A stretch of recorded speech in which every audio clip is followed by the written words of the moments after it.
Welcome back to another technical deep dive here in the debug zone.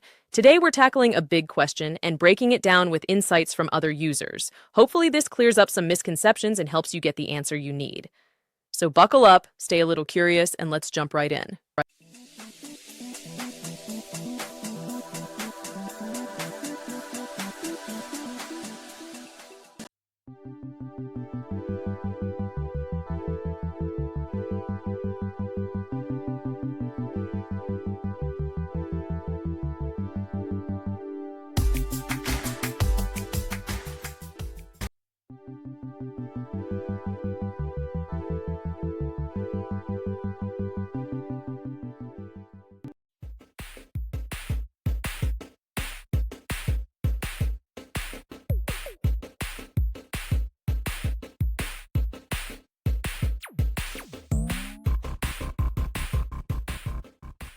And that's a wrap.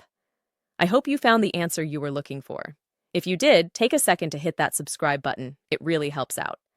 And let me know in the comments which solution worked best for you. See you next time in the debug zone.